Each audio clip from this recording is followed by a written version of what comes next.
Hello बच्चों, कैसे हो आप सब। उम्मीद करता हूँ आप सब बढ़िया होंगे, स्वस्थ होंगे, मस्त होंगे। और आज हम पढ़ने वाले हैं साधारण ब्याज, सिंपल इंटरेस्ट। क्या होता है सिंपल इंटरेस्ट? अगर आपसे कोई भी प्रश्न साधारण ब्याज से संबंधित पूछा जाता है तो उसे कैसे निकालेंगे, कैसे ज्ञात करेंगे, कैसे इस तरीके के प्रश्नों को हल करेंगे, हम आज के इस वीडियो में ये चीज़ें सीखने वाले हैं। अगर आप चैनल पर नए हैं तो सब्सक्राइब करिएगा और बिल्कुल आसान भाषा में चीज़ों को समझने के लिए हमारे साथ जुड़े रहिएगा। गणित विषय में कोई भी दिक्कत, कोई भी परेशानी, कोई भी समस्या आपको नहीं आएगी। जो भी टॉपिक हम आपको पढ़ा रहे हैं, बता रहे हैं, समझाने में कोई भी दिक्कत आपको लग रही है, अगर आपको कुछ नहीं समझ में आ रहा है तो नीचे जाइए कमेंट बॉक्स में लिख दीजिएगा, हमको ये चीज़ नहीं समझ में आई है, हम उसको अगले दिन फिर से दोबारा रिपीट कर देंगे। इससे क्या होगा, हमको ये भी पता रहेगा कि क्या क्या चीज़ें ऐसी हैं जिनमें आपको समस्या हो रही है। बाकी चीज़ें जो मुझे लगता है कि ये थोड़ा सा आपके लिए कठिन हो सकता है, उसको मैं 2 बार 3 बार रिपीट कर देता हूँ ताकि अच्छे से समझ में आ जाए। लेकिन फिर भी अगर कुछ ऐसा लग रहा है कि समझ में चीज़ें नहीं आ रही तो ज़रूर बताइएगा, बेझिझक बताइएगा। कोई भी पॉइंट, छोटी छोटी चीज़ें मैं समझाता हूँ, उसमें कुछ नहीं समझ में आता जरूर बताइएगा। चलिए शुरुआत करते हैं। अगर आप चैनल पर नए हैं तो सब्सक्राइब जरूर कर लीजिएगा। गणित विषय को मैं बिल्कुल आसान बना दूंगा, बिल्कुल कोई भी समस्या नहीं आएगी। चलिए शुरुआत करते हैं साधारण ब्याज की, सिंपल इंटरेस्ट। कक्षा 5 की हम बात कर रहे हैं। पहले बात करते हैं साधारण ब्याज से पहले ब्याज क्या होता है, पहले हम बात कर लेते हैं ब्याज की। क्या लिखा हुआ है? उधार लिए गए धन के साथ दिया गया अतिरिक्त धन ब्याज कहलाता है। जैसे हम किसी से उधार लेते हैं, चाहे बैंक से लें या किसी अन्य व्यक्ति से लें, तो यहाँ पर क्या होता है, जो भी हम पेमेंट ले रहे हैं, जो भी रुपया हम ले रहे हैं, जो भी पैसा हम ले रहे हैं, वो हमारा मूलधन होता है। ओरिजिनल प्रिंसिपल अमाउंट बोलते हैं इसको। ये हमारा मूलधन होता है। जैसे हमने किसी से 100 रुपये उधार लिया तो वो हमारा मूलधन होता है। ठीक है, 100 रुपये हमने उधार लिया तो वो हमारा क्या हो गया? मूलधन हो गया। अब उस 100 रुपये पर कुछ हमको अतिरिक्त धन देना पड़ेगा, वो जो ज़्यादा पैसा देना पड़ेगा, क्योंकि हमने 100 रुपये लिया है, उसमें कुछ ना कुछ हमको और ज़्यादा देना पड़ेगा। वो जो ज़्यादा धन देते हैं 100 रुपये के अलावा, वो हमारा क्या होता है? वो ब्याज होता है। और जब ब्याज और मूलधन मिला के देते हैं तो वो जो देते हैं वापस, वो हमारा मिश्र धन होता है। ध्यान से समझिएगा, जो हमने पेमेंट लिया है, जो पैसा हमने लिया है, ठीक है, वो हमारा मूलधन है। जो पैसा हमने लिया है क्या है? वो मूलधन है। और जो ब्याज अतिरिक्त हम दे रहे हैं वो हमारा ब्याज होता है। यानी जो अतिरिक्त पैसा है, अतिरिक्त धन है, वो हमारा ब्याज होता है। जब हम मूलधन में ब्याज को जोड़ के वापस करते हैं तो वो क्या हो जाता है? मिश्र धन हो जाता है। ठीक है, बिल्कुल आसान है, समझ में आ गया होगा। और आगे देखते हैं। ब्याज 2 प्रकार का होता है, साधारण ब्याज और चक्रवृद्धि ब्याज। साधारण ब्याज को इंग्लिश में कहते हैं सिंपल इंटरेस्ट और चक्रवृद्धि ब्याज को कहते हैं कंपाउंड इंटरेस्ट। आपके सिलेबस की अगर हम बात करें तो सिर्फ साधारण ब्याज है। हम कक्षा 6 में चक्रवृद्धि ब्याज की बात करेंगे। कक्षा 6 या 7 में हम इसको मान के चलिए 1 या 2 सप्ताह के भीतर ही हम चक्रवृद्धि ब्याज को भी समझा देंगे। अभी हम सिर्फ टॉपिक को साथ में लेकर, जैसे साधारण ब्याज हम पढ़ा रहे हैं तो इसको इस समय पढ़ रहे हैं। अभी हम एक सेशन ऐसा भी लाएंगे जिसमें सिर्फ प्रश्न ही रहेंगे। डेली हम प्रश्न करवाएंगे, कम से कम 10 प्रश्न डेली, तो उसमें और अच्छे से चीज़ें आपको समझ में आएंगी। ठीक है, तो 2 चीज़ें हो गई, साधारण ब्याज और चक्रवृद्धि ब्याज, यानी simple interest and compound interest. ठीक है, चक्रवृद्धि ब्याज और साधारण ब्याज। ठीक, आगे साधारण ब्याज क्या होता है? हमने ब्याज पढ़ा मूलधन पर। मूलधन की अगर हम लेते हैं उस पर जो उसके साथ जो अतिरिक्त धन देते हैं वो हमारा ब्याज होता है। लेकिन साधारण ब्याज क्या होता है? जब मूलधन पर प्रतिवर्ष ब्याज निकाला जाए। जैसे मूलधन मैंने लिया उस पर प्रतिवर्ष अगर ब्याज निकाला जाएगा तो वो साधारण ब्याज होगा, ठीक है। तो वह साधारण ब्याज होता है, ठीक है। कंपाउंड इंटरेस्ट क्या होता है, यानी चक्रवृद्धि ब्याज क्या होता है, इसकी चर्चा हम आगे करेंगे। अभी सिर्फ आप इतना जानिए कि ब्याज दो प्रकार का होता है, साधारण ब्याज और चक्रवृद्धि ब्याज। यहाँ पर हम चक्रवृद्धि ब्याज की आगे कोई चर्चा नहीं करेंगे, चक्रवृद्धि ब्याज की हम बात अगले टॉपिक में करेंगे जब हम आगे पढ़ेंगे तब। चलिए यहाँ पर देखते हैं साधारण ब्याज का ये फार्मूला आप याद रखिएगा। साधारण ब्याज बराबर मूलधन गुणे दर गुणे समय बटे 100। साधारण ब्याज बराबर मूलधन गुणे दर गुणे समय। साधारण ब्याज बराबर मूलधन गुणे दर गुणे समय। साधारण ब्याज बराबर मूलधन गुणे दर गुणे समय बटे 100। कंफ्यूजन मत रखिएगा, ये सूत्र याद रखिएगा। साधारण ब्याज में चाहे आपसे मूलधन पूछा जाए, चाहे दर पूछी जाए, चाहे समय पूछा जाए, या फिर साधारण ब्याज पूछा जाए, ये आसानी से आप हल कर लेंगे, उसमें कोई समस्या नहीं होगी। अब यहाँ पर बात कर लेते हैं, ये फार्मूला याद रखिएगा। साधारण ब्याज बराबर मूलधन गुणे दर गुणे समय बटे 100। अब मिश्रधन की बात करें तो मिश्रधन बराबर क्या होता है, मूलधन प्लस ब्याज। हमने अभी आपको बताया जब हम मूलधन पर अतिरिक्त जो धन देते हैं, ब्याज होता है, उसको जब जोड़ देते हैं तो वो हमारा क्या हो जाता है, मिश्रधन हो जाता है। जैसे 100 रुपये हमने लिया किसी से उधार तो हमारा मूलधन हो गया, उसके साथ में अगर 10 रुपये और दे रहे हैं, 10 रुपये दे रहे हैं साथ में अतिरिक्त धन, तो वो हमारा ब्याज हो गया। तो जो 10 रुपये ऐड कर देंगे तो 110 हो जाएगा, ये हमारा मिश्रधन होगा। मिश्रधन बराबर मूलधन प्लस ब्याज, और अगर ब्याज निकालना हो तो मिश्रधन से मूलधन को माइनस कर दीजिएगा, आ जाएगा आंसर, ठीक है। यहाँ पे ऐसे भी कर सकते थे, क्योंकि देखिए ये फार्मूला दोनों एक ही हैं। मूलधन को जब इधर करेंगे तो मिश्रधन माइनस मूलधन बराबर ब्याज हो जाएगा, तो उत्तर वही रहेगा, फिर कोई दिक्कत नहीं है। चलिए यहाँ पर देखते हैं सवाल। हम यहाँ पर दो सवालों को देखेंगे, विधिवत समझने का प्रयास करेंगे। चलिए देखते हैं। 200 रुपये का 10% वार्षिक ब्याज की दर से 3 वर्ष का साधारण ब्याज बताइए। हमने अभी आपको बताया ये जो फार्मूला है, इस फार्मूले से निकाल सकते हैं साधारण ब्याज बराबर मूलधन गुणे दर गुणे समय बटे 100। मूलधन को हम क्या कहते हैं, प्रिंसिपल अमाउंट पी से प्रदर्शित करते हैं। दर को रेट बोलते हैं इंग्लिश में, RATE रेट। तो रेट मतलब आर से इसको हम प्रदर्शित करेंगे, और समय यानी टाइम टी से प्रदर्शित करेंगे बटे 100।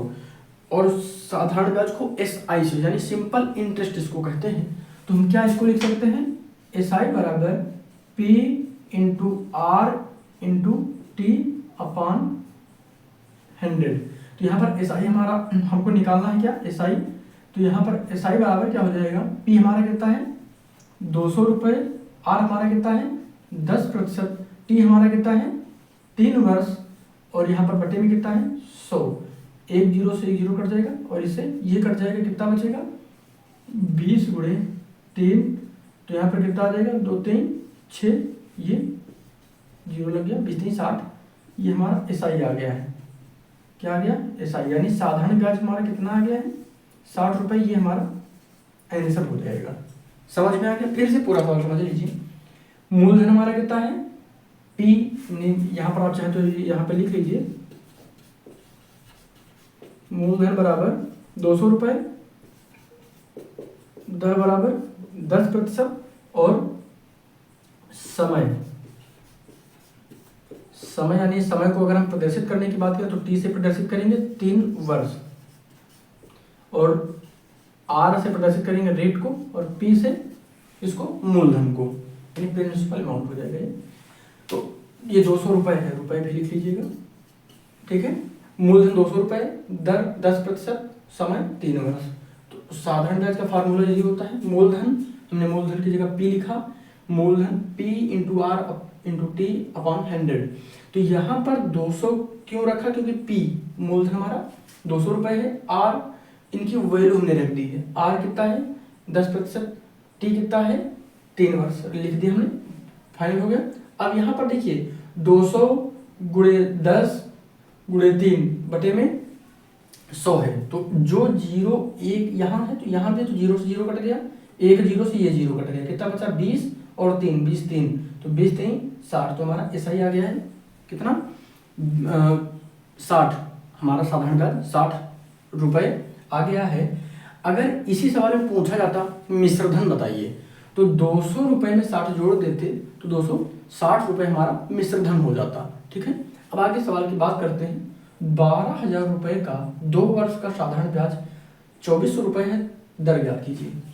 हमको इसमें मूलधन दिया गया है, यानी पी हमारा कितना है 12,000 रुपये है।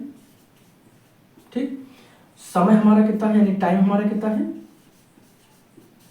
2 वर्ष है, और यहाँ पर एसआई यानी सिंपल इंटरेस्ट हमारा कितना है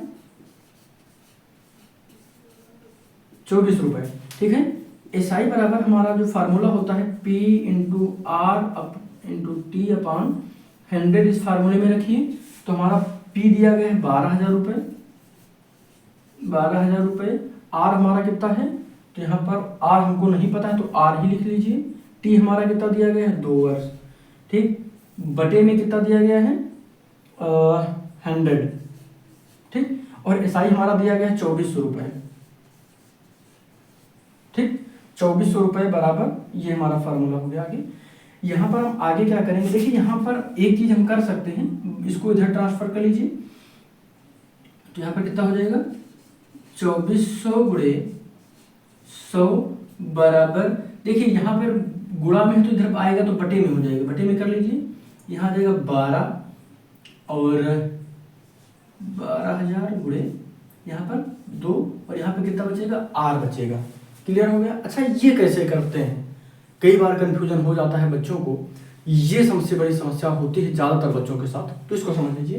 देखिए एस आई बराबर P into R into T, P into R into T, मूल PRT लिखा हुआ है, साफ साफ इसको लिख सकते हैं। मूलधन गुणे दर गुणे समय, मूलधन गुणे दर गुणे समय बटे 100। ठीक, तो हमने जो वैल्यू दी गई थी, देखिए एसआई की वैल्यू यानी साधारण ब्याज की वैल्यू 2400 रुपये है, ये रखा। 12,000 रुपये मूलधन है, आर हमको नहीं पता है तो उसको वैसे ही लिखा है और 2 लिख दिया बटे में 100। ठीक, अब यहाँ पर 2400 है, फिर ये जो बटे में था बराबर के बराबर लगा हो, बराबर के इस पार बटे में 100 है, तो जो बटे में है यानी भाग में, भाग वाली वैल्यू जब दूसरी तरफ जाती है तो वो गुणा में बदल जाती है। भाग की वैल्यू गुणा में, गुणा की वैल्यू भाग में। तो यहाँ पर देखिए भाग में थी, गुणा में हो गई 2400 गुणे 100। अब इतना बचा 12,000 इंटू आर इंटू 2, तो 12,000 को जब गुणा में है ना, इधर आएगा तो भाग में, और ये भी गुणा में तो ये भी भाग में आ गई। अब यहाँ पे क्या बचा आर, और हमको आर यानी रेट, दर ही ज्ञात करनी है। रेट को क्या बोलेंगे दर। देखिए यहाँ पर क्या करेंगे, इस जीरो से ये जीरो कट गया, ये जीरो से एक जीरो कट गया, एक जीरो से एक जीरो कट गया, कोई दिक्कत कोई कंफ्यूजन तो नहीं है ना, ठीक है ना। यहाँ पे कितना बचा, यहाँ पे बचा है 200, इसको 240 बटे 12 इंटू 2। ठीक, इतना बचा। अब इसको यहाँ से काट सकते हैं, 12 दूनी 24, ये बराबर में आर है, ध्यान रखिएगा। तो यहाँ पर आर बराबर कितना बचा है, इसको चाहे तो इधर भी लिख सकते हैं, यहाँ पर कितना बचा है 20 बटे 2। अब इसे हम काट सकते हैं, कितना आ जाएगा 10। तो हमारा आर बराबर कितना आ गया है 10%। ये हमारा आंसर हो जाएगा, ये हमारा क्या हो जाएगा आंसर हो जाएगा। समझ में आ गया। थोड़ा सा इसमें वैल्यू रखने में अगर आप मिस्टेक नहीं करेंगे, कैलकुलेशन करने में मिस्टेक नहीं करेंगे तो फिर सवाल गलत नहीं होगा। ये चीज़ें समझने का प्रयास करिएगा। देखिए हमने क्या किया था, जो ये फार्मूला है ये हमने इसीलिए इसमें चेंज नहीं किया, नहीं तो हम पहले दर का अलग लिखवा देते, मूलधन का अलग लिखवा देते, फिर फार्मूला आपको याद करने में बहुत समस्या होगी।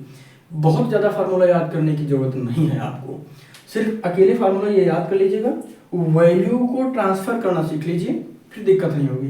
देखिए हमने साधारण ब्याज के फार्मूले में पूरी चीज़ें रखी, 2400 और यहाँ 2400 बराबर 12,000 गुणे आर गुणे 2 बटे 100 था। बटे में कोई संख्या रहती बराबर के दूसरी तरफ जाती है तो गुणा में बदल जाती है, तो हमने बटे में थी भाग में थी, इधर आई तो ये गुणा में हो गई 2400 गुणे 100, 2400 गुणे 100।